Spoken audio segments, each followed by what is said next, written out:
From West Virginia Public Broadcasting. At the Legislature today, the Senate considers election laws as one senator promotes his bill to make it easier for members of the military who are overseas to cast a vote. The House approves a bill to allow liquor stores to host sampling events for customers, but the bill is condemned by one delegate as promoting alcoholism. Substance abuse is an issue at this session. Governor Tomblin has a plan to combat it. We'll talk with one senator who has a plan to pay for treatment on the Legislature today.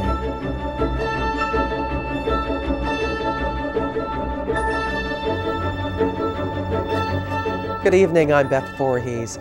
The state Senate gave final approval to 7 bills today, including a measure to make it clear that those convicted of certain serious crimes may not run for political office. Bob Brunner has the story. There was no debate on any of the measures at passage stage. The State Transportation Department will have an easier time removing vehicles from roadways in emergencies under one bill. Another would revamp the Rural Health Initiative, which has been in operation for 20 years, but whose supervisory committee hasn't met in the past 6 years. It discontinues the Rural Health Advisory Committee and assigns certain of these duties to the Vice Chancellor for Health Sciences. This committee has not met in 6 years. The only non-unanimous vote came on a measure to strengthen the law prohibiting certain criminals from running for public office. Recently in Lincoln County, a candidate who had been previously convicted in a vote fraud case dropped out of a campaign to return to office, but there was concern it might happen again. Well, the law's been on the books for over 80 years that if you've been convicted of treason or bribery in an election or a felony, that you can't hold public office if it's been unreversed. But the Supreme Court has interpreted that in a pretty poor way about 80 years ago, so this would just clarify that. So what does it mean for perhaps some people who have been convicted of offenses who might want to run for office? Well, if you've been convicted of treason, I think perjury or bribery in an election or a felony, that you can't hold public office. One of the 2 no votes came from Nicholas County Senator Greg Tucker, whose father, a former Senate president, was convicted of crimes. Senator Tucker told me it was a memorial to his father, the vote, but he didn't want to talk about it publicly. 2 bills relating to election laws won easy approval. One would reduce the number of electronic ballots, which must be hand-counted to confirm machine totals, from 5% to 1%, now that the accuracy of the machines is more accepted. The other sets a more defined standard for doing a write-in vote on an electronic voting system. And while the Senate recessed briefly to recognize a coalition of veterans by proclaiming this Veterans Visibility Day, Senator Eric Wells took the floor to promote his legislation, making it easier for military personnel and their families overseas to vote by absentee right up until the day before the election. That bill is now stalled in a subcommittee. What you're doing is you're providing an opportunity for folks to vote who said, I'll give everything, up into and include my life for this democracy. To deny them the opportunity to vote is a travesty. We are only here because men and women in our past, from the founding of our nation until today, are willing to put the uniform on, go into harm's way, and say, I'm doing it for my country. The Senate votes Tuesday on several bills, including closer regulation of tanning facilities and requiring some lottery funds be used for public works projects. For West Virginia Public Broadcasting, I'm Bob Brunner in Charleston. The House passed 5 bills today, one of which would allow freestanding liquor retail outlets to conduct sampling events on every day but Sunday. House Bill 3174 passed 68 to 28, but Ritchie County Republican Woody Ireland stood in opposition to the bill for what he says it promotes. Now, we've heard some testimony in here on drugs in the past that if we save one life or one individual or one situation, it's worthwhile. But here we are expanding the opportunity for people to become alcoholics. The bill permits the sampling of those beverages listed on West Virginia's retail liquor product list. The bill considered by the House Finance Committee today would allow utility companies to issue bonds as a way to make up for increased energy costs. As Adam Cavalier reports, the legislation stems from the rising price of coal. If House Bill 4530 doesn't pass, officials with Appalachian Power say a rate hike could be headed West Virginia's way. Finance Committee counsel Janelle Jones says the bill just allows for the issuance of bonds. It doesn't make it mandatory. The bill would give the Public Service Commission authority to consider applications from electric utilities for the sale of bonds in very limited circumstances. If approved, the utility would be permitted to have the bonds sold. The proceeds from the sale of the bonds then would cover the cost previously incurred for the purchase of coal by the electric utility. These specific expenses are referred to as expended energy costs. The committee substitute for the bill puts limits on the time frame for utility companies to seek refinancing options to this year.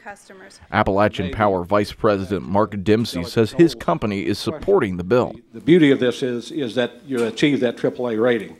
And you're talking about an interest rate on these bonds that will be maybe in a 2.5% to 3% range as compared to the lending that the borrowing we would have to do to cover these costs. Otherwise, that might be in the 6 to 8% range. So if you run your mortgage and see the difference between let's say a 2.8% rate versus a 6 or 6.5 or 7% rate, you see where the money comes from.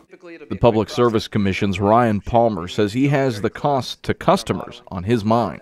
If this bill passes, it doesn't do anything but give us an option to look at this bonding when we're trying to true up and settle this huge debt. Nothing's been prejudged. We could get in there and find that a traditional rate-making method, maybe that is the best way to go here.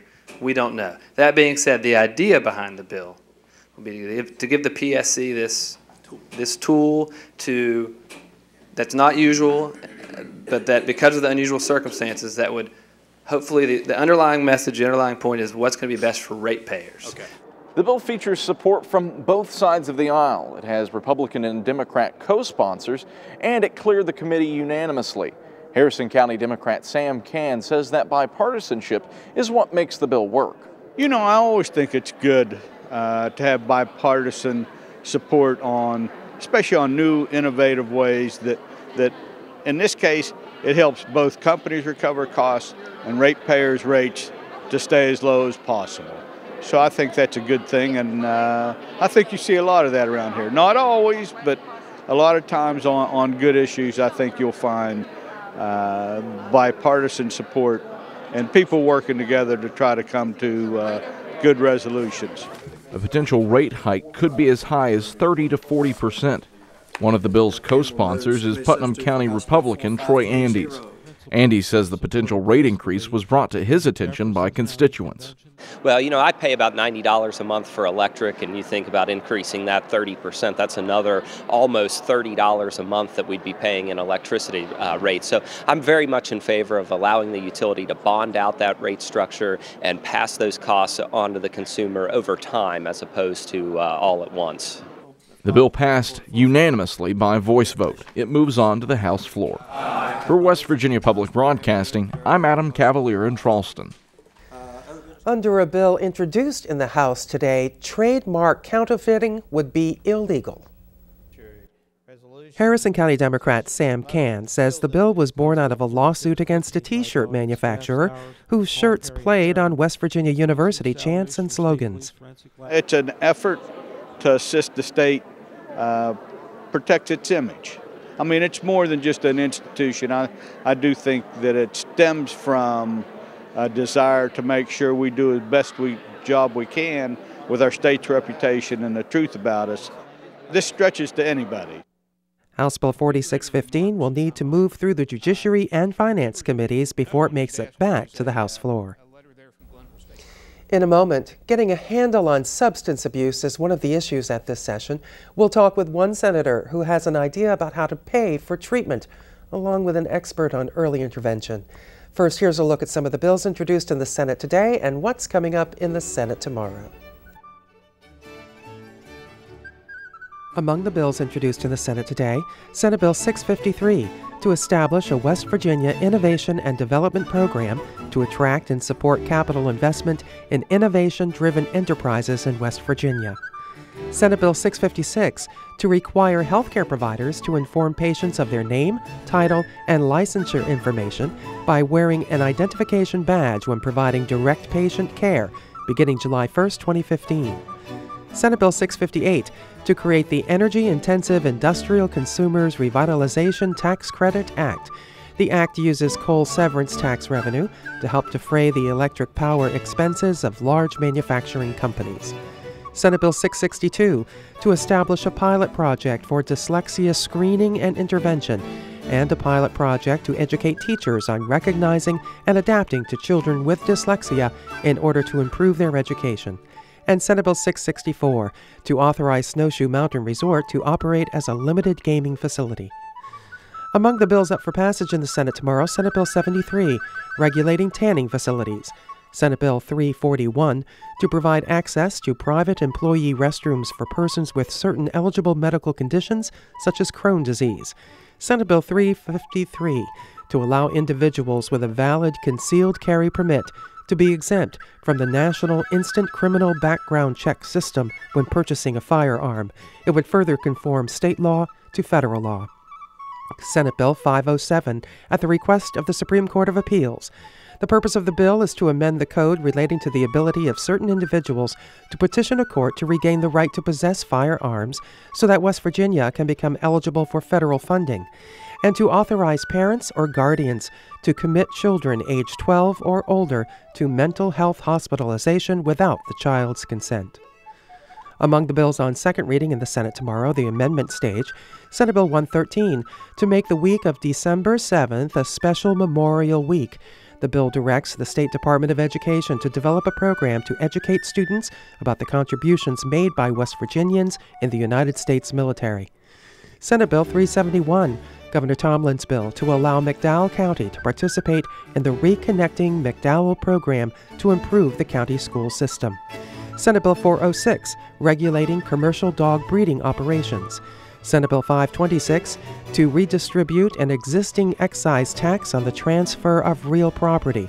Over the course of 5 years, all monies collected will be paid to the county instead of the state, and to require that revenue be dedicated to regional jails and substance abuse treatment programs. Senate Bill 568, to create a college and career readiness initiative in which the State Board of Education, the Higher Education Policy Commission, and the Council for Community and Technical College Education collaborate to formally adopt uniform college and career readiness standards for English, language arts, and math, and to require that certain assessments or exams be used to determine whether a student meets the standards.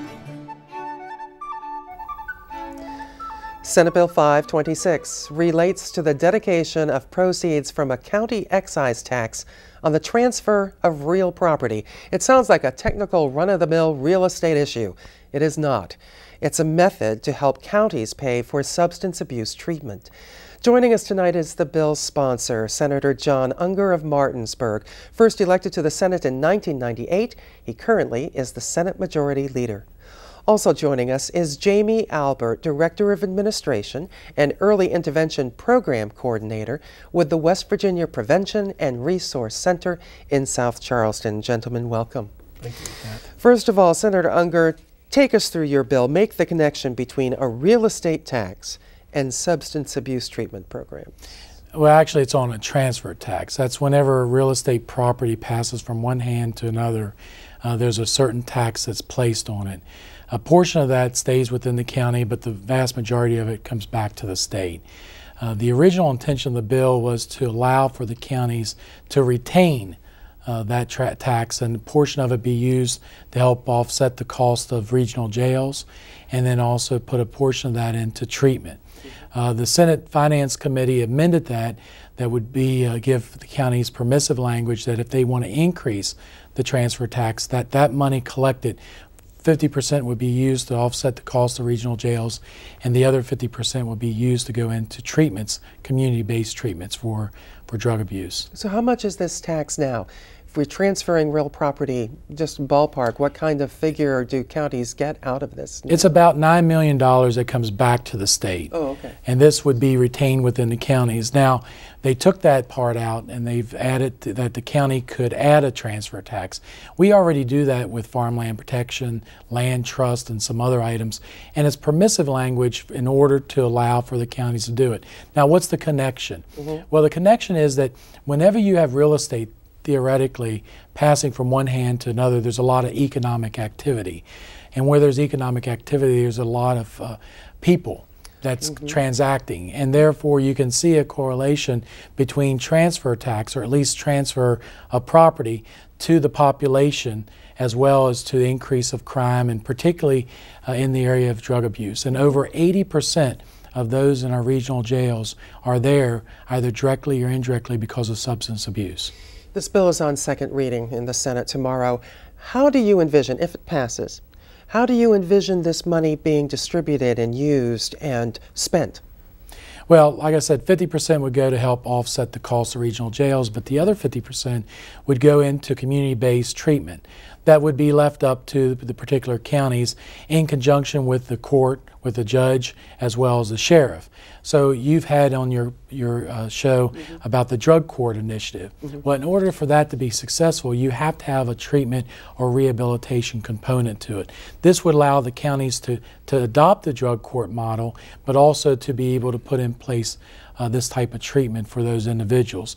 Therefore, diverting them from going into jail, theoretically lowering the cost of regional jail, because less people that go to jail and they're in the treatment program, the more savings that the counties would have, which we could then encourage the counties to capture a portion of that saving, reinvest it in the treatment, therefore keep driving down the cost of regional jails. Would this money go towards more treatment facilities, or how?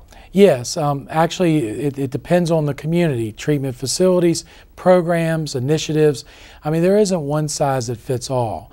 And also, just to look at, the governor was very good about setting up task forces all over the state versus just one task force, because he understood that what works in the Eastern Panhandle may not work, say, in North Central West Virginia or even the southern part, and vice versa.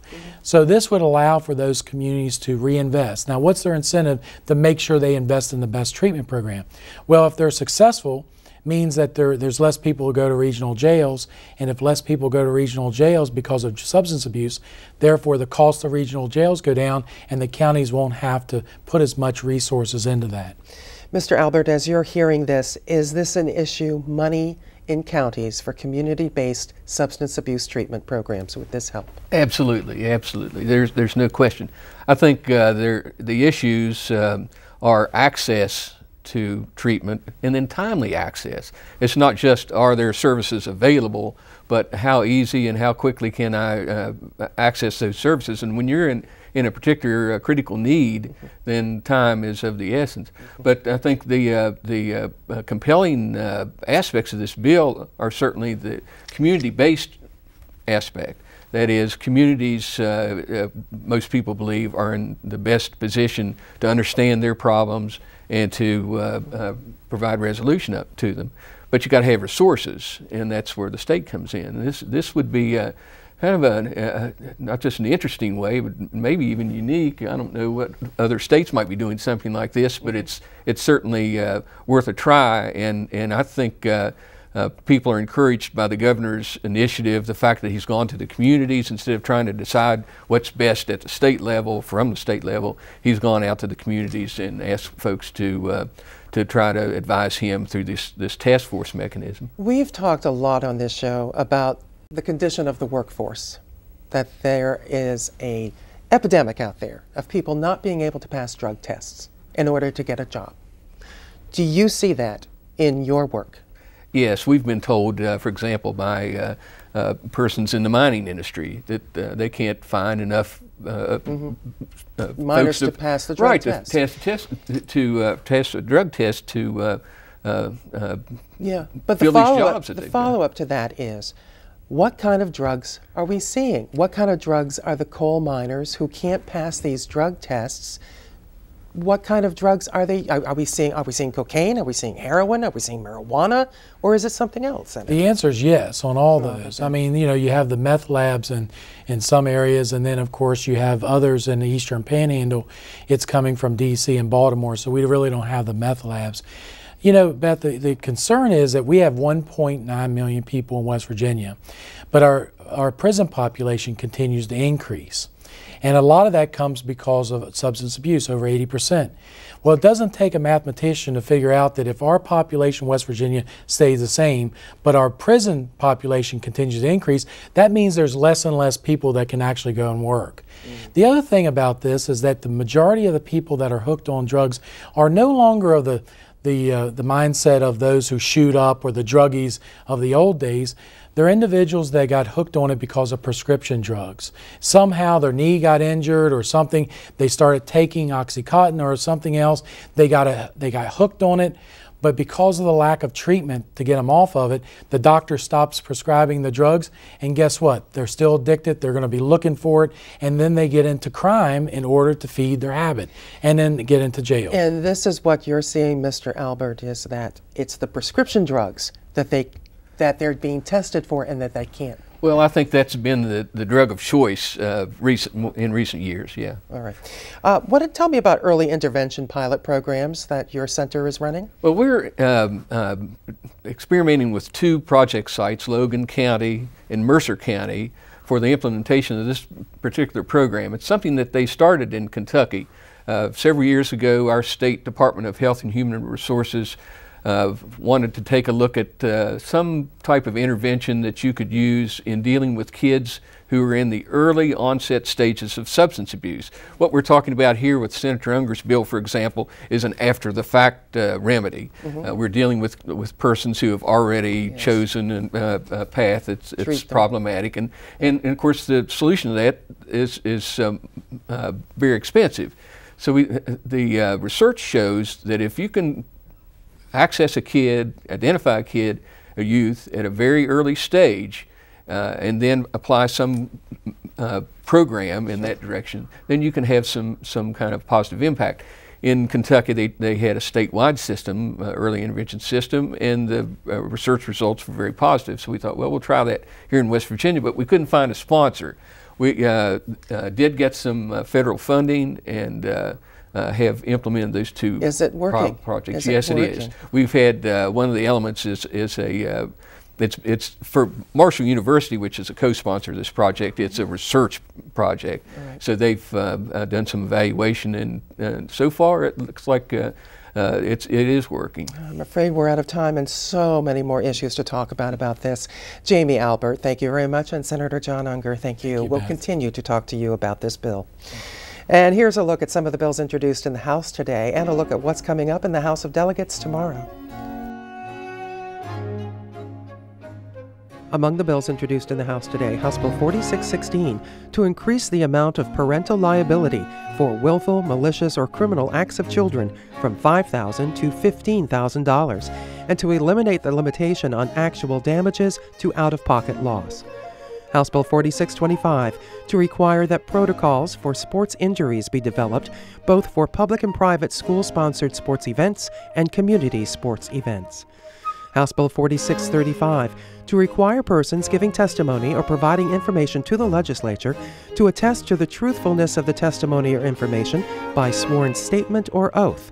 The penalty is a misdemeanor and carries a $5,000 fine, up to 30 days in jail, or both. House Bill 4636 to authorize a responsible parent pilot project by the Department of Health and Human Resources in conjunction with the Division of Corrections. Instruction is to include marriage and relationship skills, parenting skills, and job seeking and interviewing skills. House Bill 4643 to permit the disposal of electronic devices in solid waste landfills. House Bill 4648 to authorize the Supreme Court of Appeals to utilize current judicial officers and resources to implement a domestic violence court pilot project. The bill is at the request of the Supreme Court. And House Bill 4650 to modify criminal penalties for failing to report child abuse. The bill replaces jail time with community service and increases the fine from $100 to $1,000.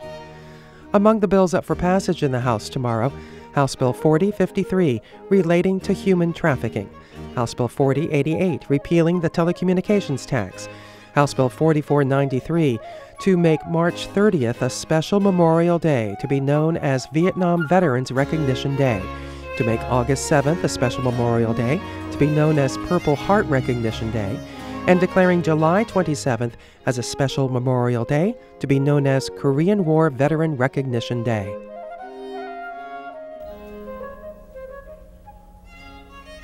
And this has been the Legislature Today. I'm Beth Voorhees. Thanks for joining us. Good night.